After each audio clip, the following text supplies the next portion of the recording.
Assalamualaikum warahmatullahi wabarakatuh, anak-anak. Selamat bertemu kembali dengan pelajaran Bahasa Indonesia kelas 8. Untuk kali ini coba kamu buka halaman 27. Ya, kita mulai pada bab 2 halaman 27 pada buku paketnya, yaitu tentang iklan sarana komunikasi. Jadi pada halaman 27 pada bab 2 iklan sarana komunikasi. Kata iklan tentu saja tidak asing bagi anak-anak, karena di radio atau mungkin di pinggir-pinggir jalan atau mungkin di TV itu sering kalian melihat tulisan iklan atau mendengar kata-kata iklan, atau juga malah di HP-mu sendiri, di YouTube atau di Google itu juga ada sering muncul iklan. Silakan membuka YouTube, itu sering juga muncul iklannya.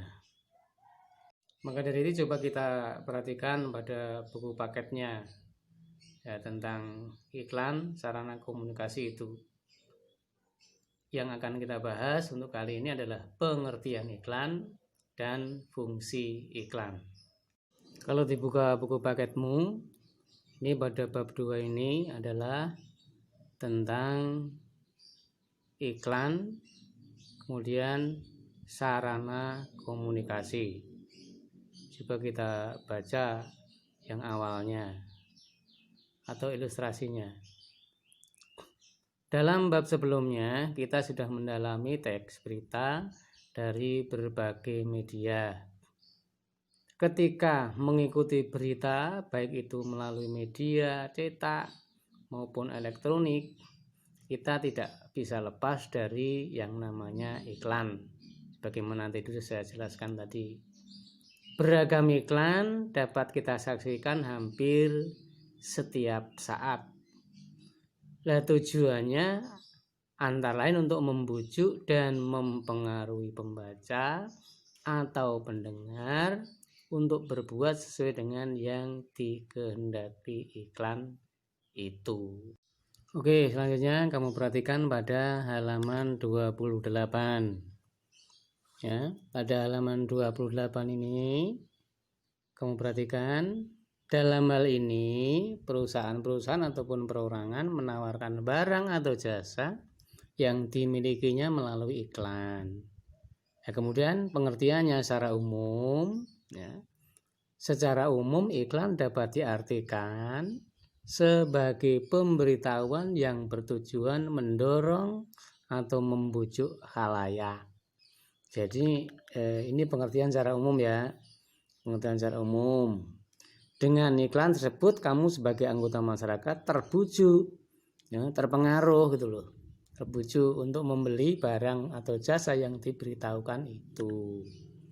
Yaitu sekarang kan banyak sekali iklan-iklan yang muncul di HP kalian, di Android kalian. Oke, selanjutnya bawahnya. Sekarang menentukan unsur-unsur iklan, slogan, dan poster. Coba kamu perhatikan pada halaman bawahnya ini, masih halaman 28 ya. Jadi pengertian secara umum tadi. Nah, sekarang yang akan kita bahas adalah pengertian dan fungsi iklan, slogan, dan poster. Jadi secara umum, tadi sudah pengertian secara umum sudah. Sekarang kita cermati gambar ini. Ya. Jadi gambar ini termasuk iklan. Nah, iklan tentang apa itu kan ya? Nah, iklan tentang agama. Coba kamu cermati ini. Teks tersebut bermaksud mengajak para pelajar dan masyarakat pada umumnya untuk lebih gemar membaca guna meraih prestasi. Nah, harapannya dengan iklan tersebut diharapkan khalayak dapat memanfaatkan perpustakaan sebagai wahana pengembangan kecerdasan dan pemberdayaan bangsa. Jadi ini mengiklankan atau menawarkan perpustakaan perpustakaan, sehingga anak-anak untuk bisa gemar membaca. Perhatikan lagi halaman 29. Maka berdasarkan gambar tadi ya, yang kamu cermati gambar tadi, iklan dapat diartikan sebagai tag yang mendorong, membujuk khalayak agar tertarik pada barang dan jasa yang ditawarkan. Nah, kalau tadi kan menawarkan perpustakaan kan, jadi agar anak-anak gemar membaca tadi. Nah, ini bisa kan, itu kan menawarkan jasa. Kemudian bisa diartikan juga yang kedua, iklan juga dapat diartikan sebagai pemberitahuan kepada khalayak mengenai suatu barang dan jasa. Pemberitahuan, menginformasikan. Ya, misalkan dijual barang ini, misalkan potong rambut, ya, murah meriah misalnya. Nah, kemudian berikutnya pada umumnya iklan disampaikan melalui media massa seperti televisi, radio, surat kabar, internet yang sekarang ini. Yang unsur yang ditampilkan adalah bisa gambar, gerak, kata-kata atau suara. Jadi unsurnya meliputi gambar, gerak, kata, dan suara. Jadi pengertiannya ini di atas tadi. Nah, kemudian unsur iklan itu meliputi gambar, gerak, kata-kata, dan suara. Oke, bisa dipahami? Baiklah, jadi saya ulang ya.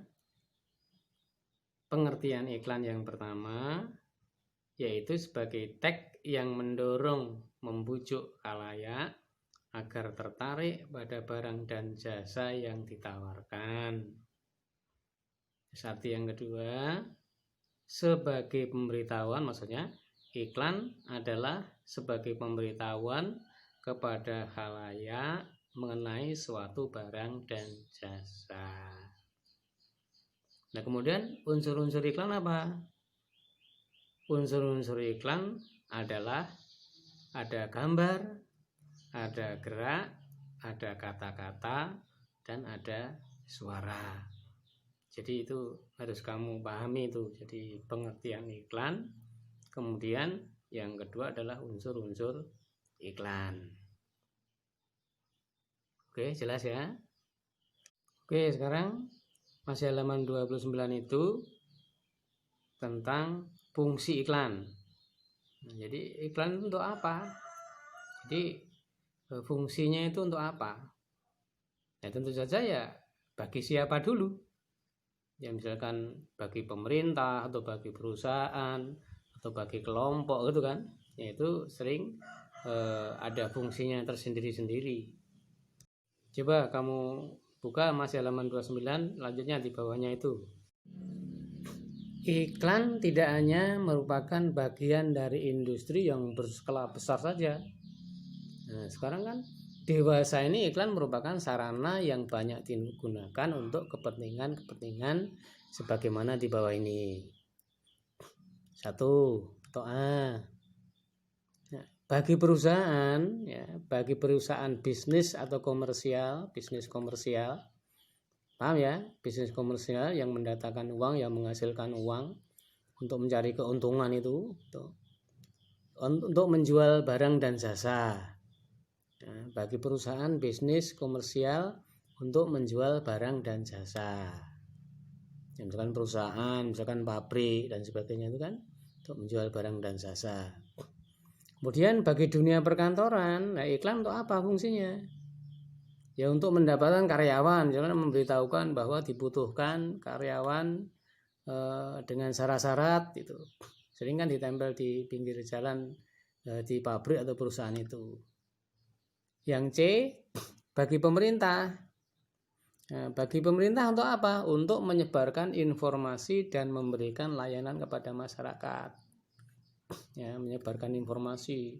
Nah, sekarang kan informasinya kan misalnya ya, ini minggu ini masih ada pelajaran daring, belum tatap muka misalnya. Misalkan COVID-19 berkembang di daerah mana di Kabupaten Klaten misalnya, itu kan informasi bagi pemerintah daerah atau bagi pemerintah pusat untuk menyampaikan informasi. Atau misalkan pemilihan kepala daerah nanti akan dilaksanakan, kan informasi dari pemerintah juga. Kemudian yang keempat, bagi orang perorangan untuk membeli dan menjual barang pribadi. Ya, sekarang kan ditawarkan melalui Androidmu itu kan banyak sekali itu. Ya, melalui biro ini, misalkan melalui biro ini, atau seorang pribadi misalkan menge-share gambar barangnya di foto, kemudian di-share, kemudian dijual ini dengan harga sekian dan sebagainya. Ini misalkan perorangan, misalkan menjual sepeda motor atau menjual hasil produknya sendiri dan sebagainya. Itu antara lain fungsi iklan. Jadi fungsi iklan itu bagi perusahaan bisnis komersil untuk menjual barang dan jasa, bagi dunia perkantoran untuk mendapatkan karyawan, bagi pemerintah untuk menyebarkan informasi, memberikan layanan pada masyarakat, bagi orang perorangan untuk membeli dan menjual barang pribadi. Oke ya, itu antara lain fungsi iklan. Jadi nanti kalau ada pertanyaan ya fungsi iklan yang dari siapa? Ya, dan bagi perusahaan, atau bagi dunia perkantoran, atau bagi pemerintah, atau bagi perorangan gitu. Terus Anda jelas itu. Demikian anak-anak untuk pembelajaran kali ini bab 2 tentang iklan sampai pada pengertian, kemudian unsur iklan dan fungsi iklan. Mungkin kalau tidak jelas nanti bisa ditanyakan lewat WA atau bagaimana. Terus yang tugasnya nanti ya silahkan dikerjakan di link, dan tugasnya bisa dilihat di blogspot seperti biasa di bahasaku.blogspot.com. Kemudian mengerjakannya di link yang akan saya kirimkan. Demikian, kalau ada salah mohon dimaafkan. Assalamualaikum warahmatullahi wabarakatuh.